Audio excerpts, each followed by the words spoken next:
This is The World This Weekend. Hello, I'm Kieran Outshorn. Coming up on the program tonight, U.S. Secretary of State Antony Blinken continues his tour of the Mideast in a bid to stop the Israel-Hamas war from spreading. This is a conflict that could easily metastasize, causing even more insecurity and even more suffering. Also on the program, these are not the ordinary military force of a country. They are interfering in all the other countries. It's been 4 years since Iran's military shot down a Ukrainian plane, killing all 85 Canadian citizens and permanent residents on board. Now, their families are calling for Iran's Revolutionary Guard to be declared a terrorist group. And later on the program, Hollywood's award season is kicking off tonight with the 81st annual Golden Globes.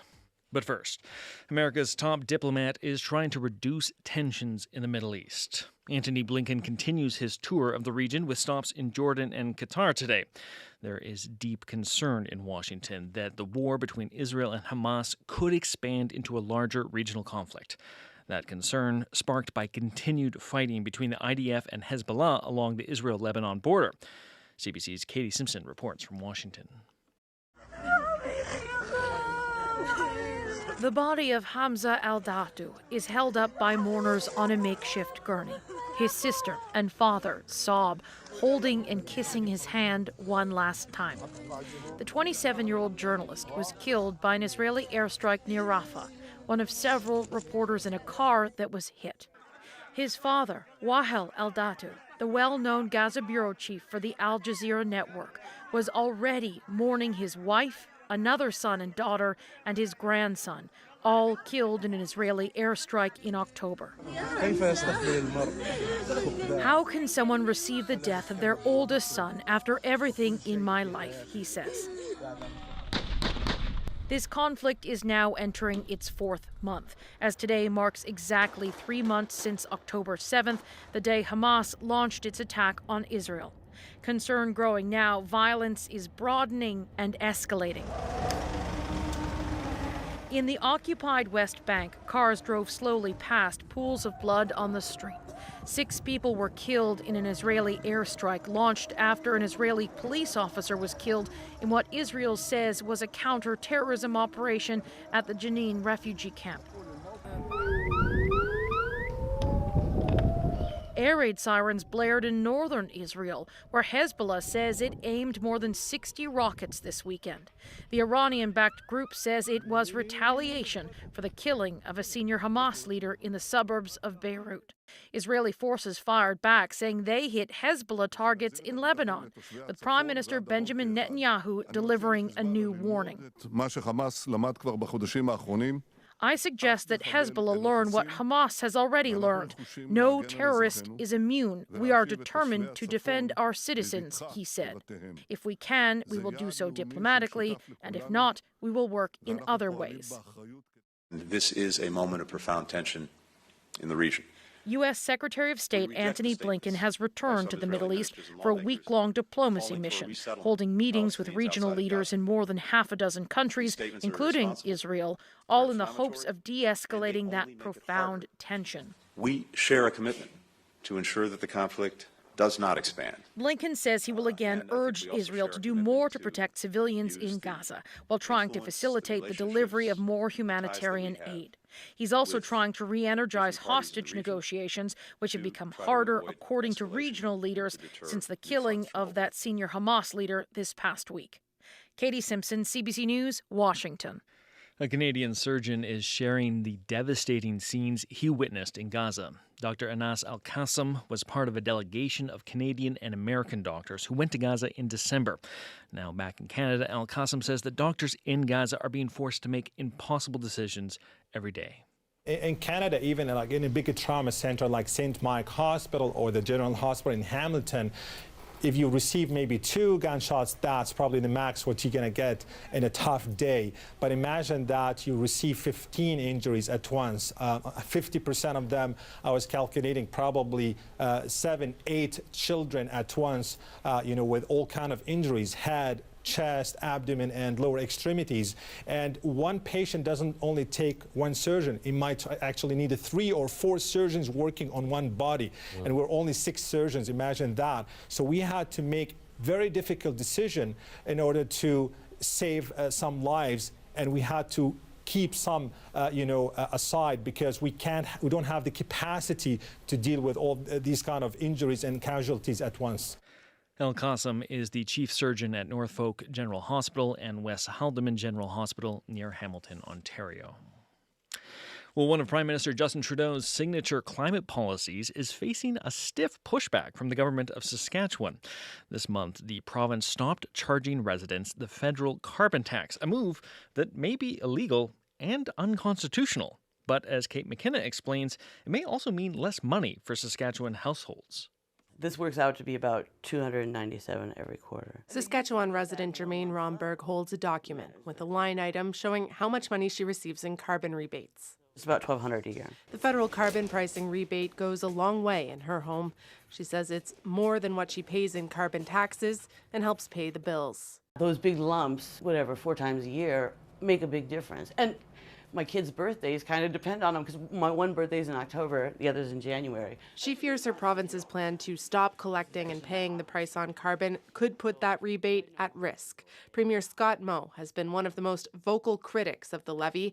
Last October, he made this pledge. Effective January the 1st, Sask Energy will stop collecting and submitting the carbon tax on natural gas. Last week, the provincial government softened its tone, saying while it has stopped collecting the tax, it hasn't decided whether to withhold the money it owes to the federal government.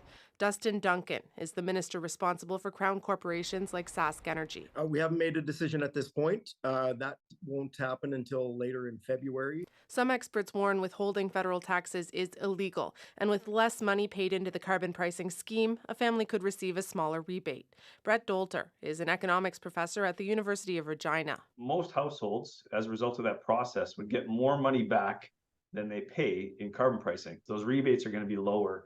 And so a lot of households in Saskatchewan will actually be worse off.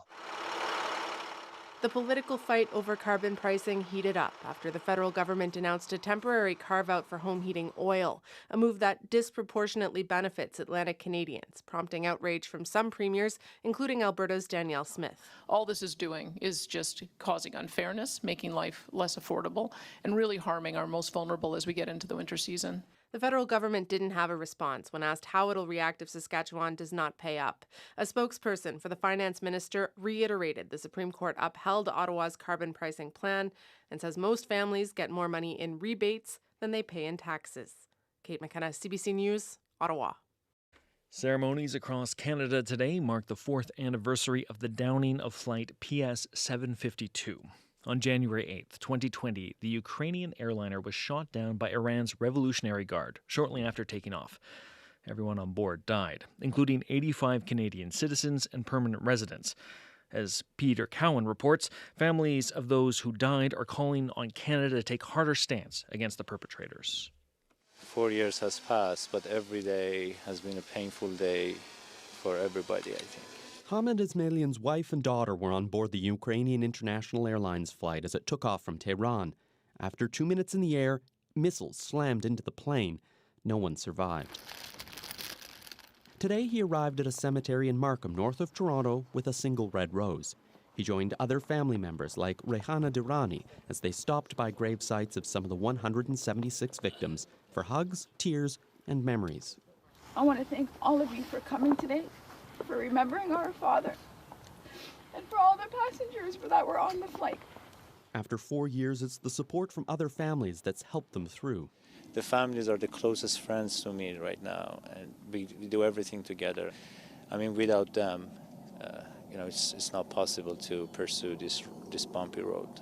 That road has been made even more difficult by the challenges to get answers and accountability for what happened. It was the Islamic Revolutionary Guard Corps that launched those missiles. Iran has blamed human error. But many important questions about what happened are still unanswered. The Canadian government, along with several other countries, is now hoping the International Court of Justice will be able to provide the accountability the families seek. It won't come quickly, unfortunately. Ralph Goodale wrote a report on Flight 752 for the Prime Minister and as Canada's High Commissioner to the United Kingdom. Tomorrow he'll join families in Ontario for a service of remembrance. He says the Iranian government has a duty to be more forthright. None of the denials, none of the just blowing smoke, a clear explanation of the facts and how those facts unfolded. We want to hear that directly from them. But the families say Canada could and should be doing more, like declaring the Revolutionary Guard a terrorist organization. The U.S. did it in 2019, but under Canadian law, militaries can't be considered terrorist groups. Dominic LeBlanc, the Minister of Public Safety, says it's still under consideration. I have asked the national security agencies to continue to update the advice to the government on possible future listings. Honestly, we never had enough time for mourning. Back in the cemetery, Ismailion says all of his efforts have been put into that pursuit of justice. This has been our life for the last 4 years. We had to spend our time on organizing different things to get the truth and justice. That truth and justice, if it comes, may help him bring closure, but he knows it won't ever bring his wife and daughter back. Peter Cowan, CBC News, St. John's. Well, Canada could be the home of a new electric vehicle and battery plant for the Honda Motor Company. Japanese media is reporting that the automaker is considering Canada among several sites to build a new plant. The report says that Honda could invest around $18.4 billion into the project. It would be the latest automaker after Ford and Stellantis and Volkswagen to invest in EV production across the country. Honda is expected to make a decision on its plant location by the end of the year. Well, it could be the final chapter in one of Canada's largest strikes. A group representing the 4 Quebec public sector unions, known as the Common Front, says it's sending a government offer to its members. Hundreds of thousands of workers were on strike for 11 days in November and December, including teachers and healthcare workers. The CBC's Kwabena Oduro has all the details. The tentative agreement reached with the Quebec government sees a salary increase of 17.4% over 5 years. That's far more than the government's last offer of 12.7%. There's also a clause to protect against inflation for the last 3 years of the deal, as well as improvements to health insurance, retirement plans, and parental rights. Eric Gingras is the president of the CSQ, which represents 60% of teachers in Quebec. If you just look at the numbers, the government started with 9%. We doubled it. It's the first time in over 40 years that something like that happened in Quebec in the public sector. Most union leaders were tight-lipped about whether they would recommend the deal to its members, except for Magali Picard of the FTQ, who represents construction workers. There are some improvement and some gain in all the different areas. So that's why I feel, and we feel at the FTQ, very comfortable to recommend it. Common Front members were on rotating strikes for 2 months and had threatened to walk off the job this year if an agreement wasn't reached.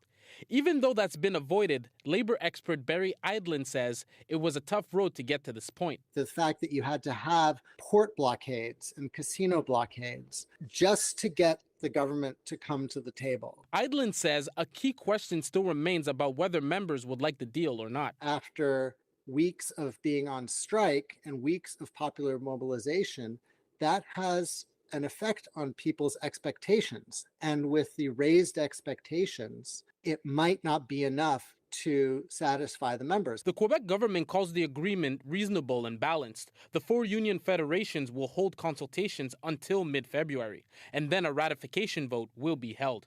Kwabena Oduro, CBC News, Montreal.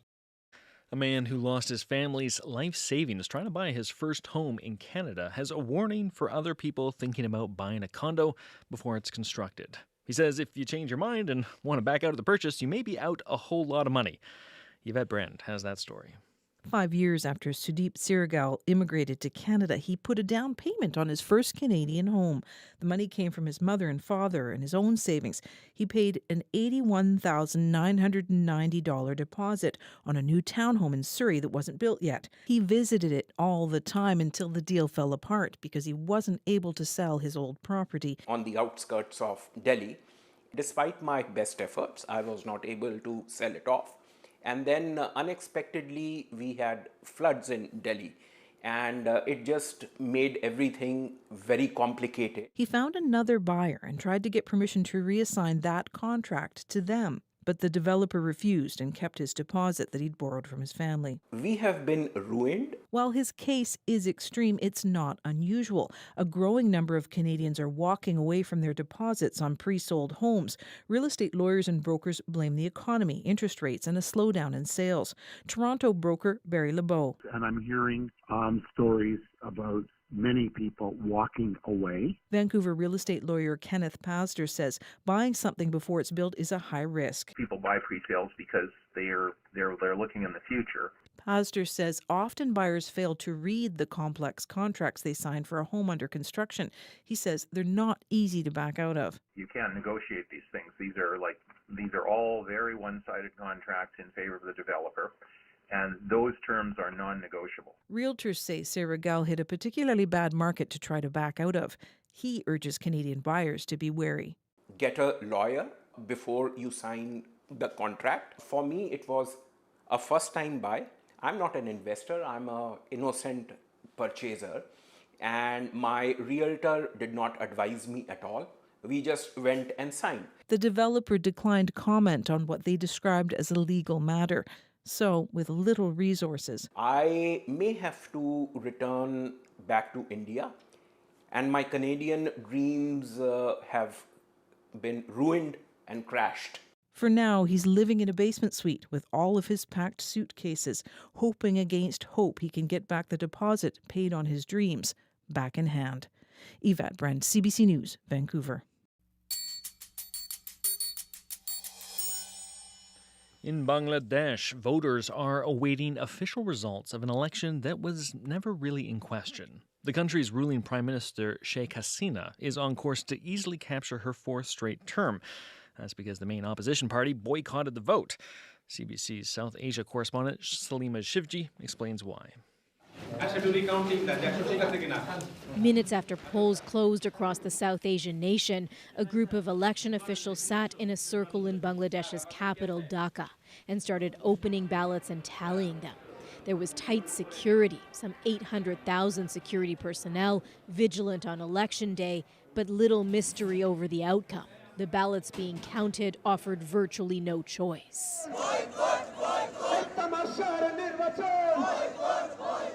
The main opposition group, the Bangladesh Nationalist Party, boycotted the election, loudly denouncing it as unfair and pushing for a nationwide strike. Its demands for a neutral caretaker government for the election run were brushed aside by the ruling party. Junaid Saki, one of the opposition organizers, called for voters to stay home. It is absolutely a farce election. They are snatching our voting rights, the people's voting rights. So it's not an election at all.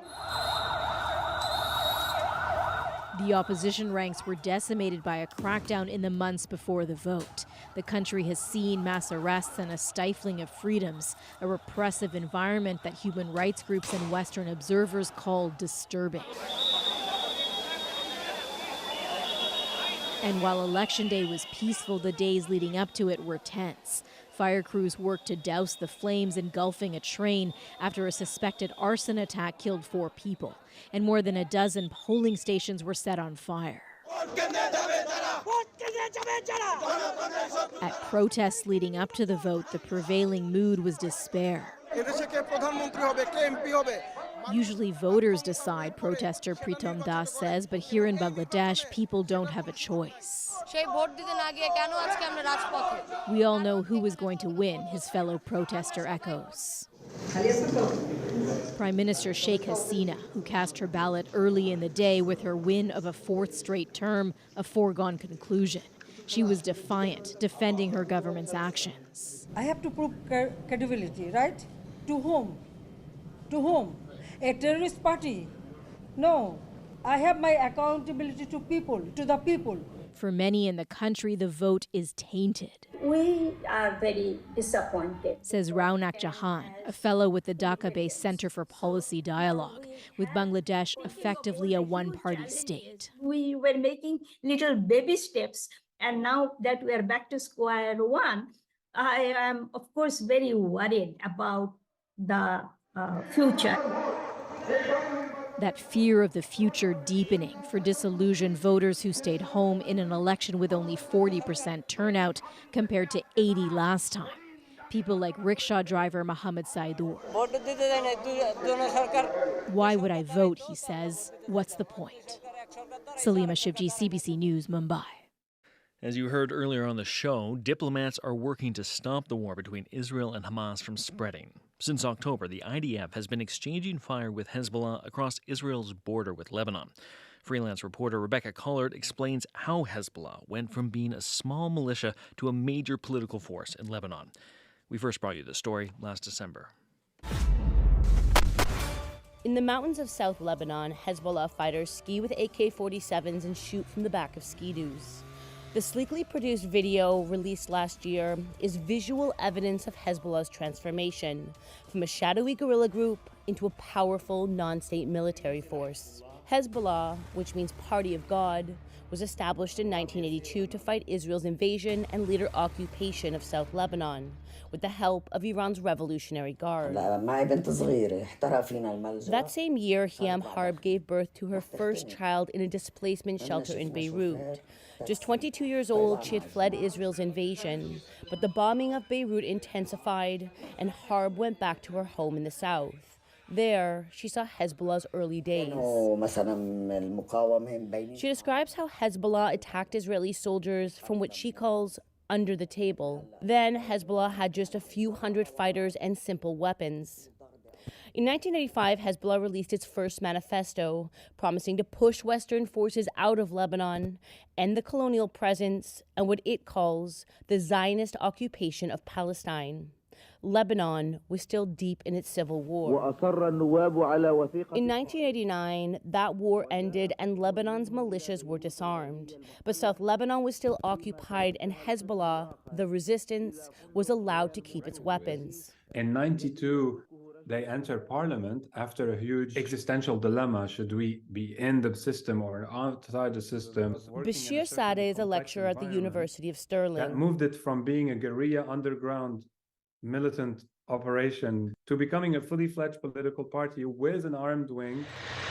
In 2000, Israeli troops left Lebanon.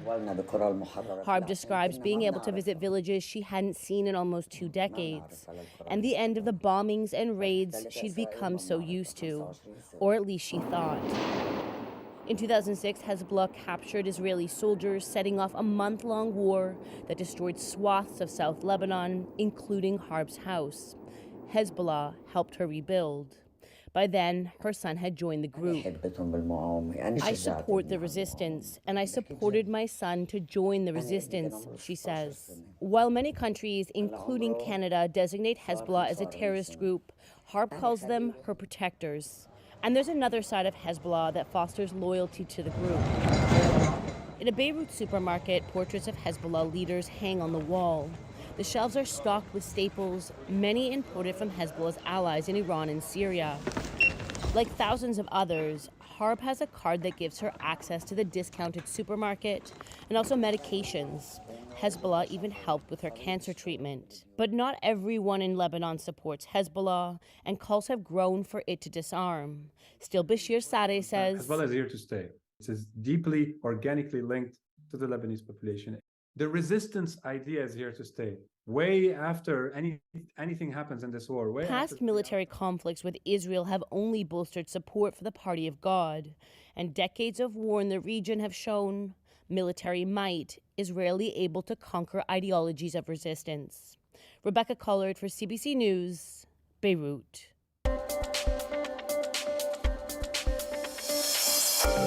You're listening to The World This Weekend on CBC Radio. I'm Kieran Outshorn. You can listen to this program anytime on the CBC Listen app or on the CBC News YouTube channel.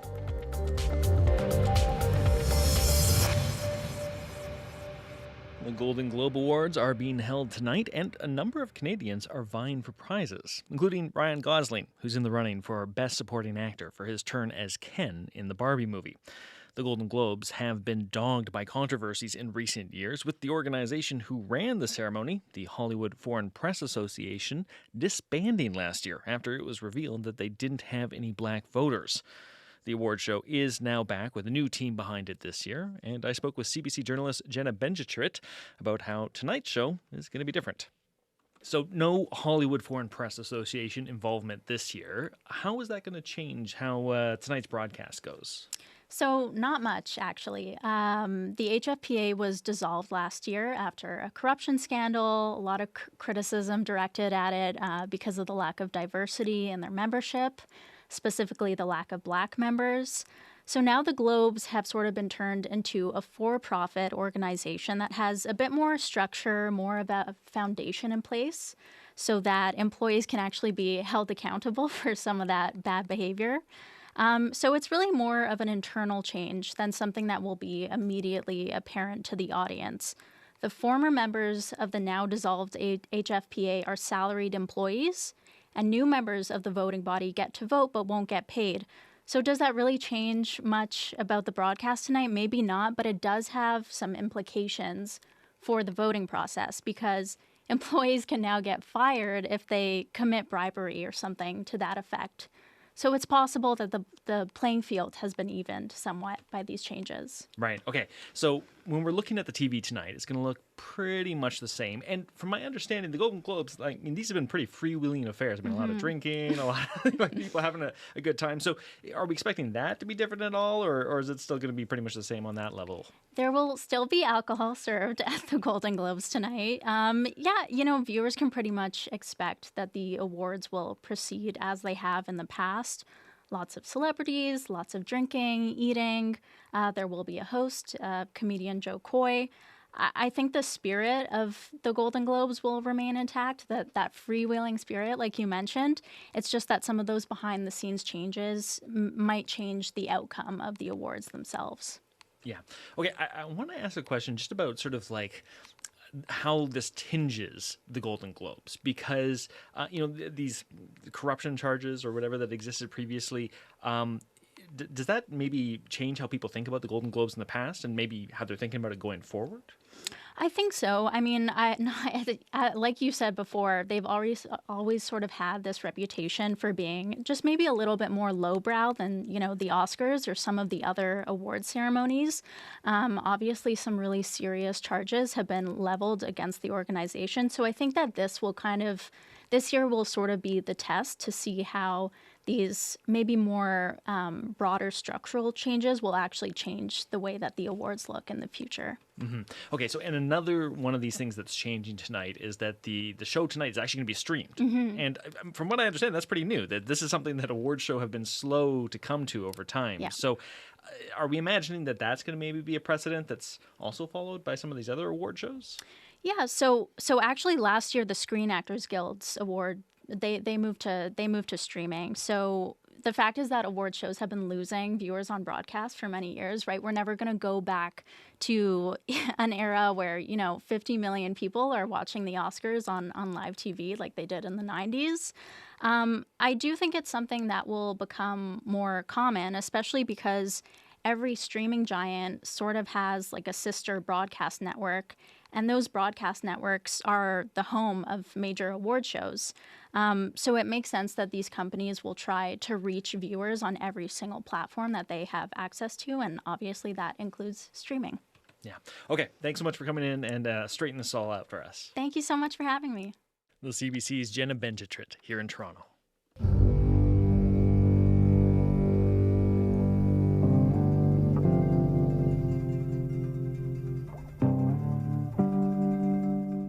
What you're hearing there is a little from the song Reign of Terror from the soundtrack to Martin Scorsese's film Killer of the Flower Moon. And that soundtrack and its author, the Canadian musician Robbie Robertson, are nominated for Best Original Score at the Golden Globes. Now, Robinson passed away earlier this year. He was a prolific artist, playing with many of the greats, including Bob Dylan. In fact, he was named by Rolling Stone magazine as one of the 100 greatest guitarists of all time. And his collaborations with Martin Scorsese, well, they go way back as well.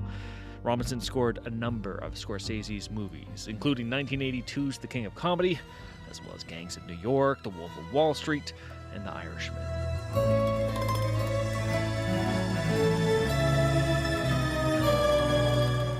For his part, Scorsese directed the 1976 documentary The Last Waltz, which documented Robinson's band, The Band, as they played what they thought was going to be their last performance.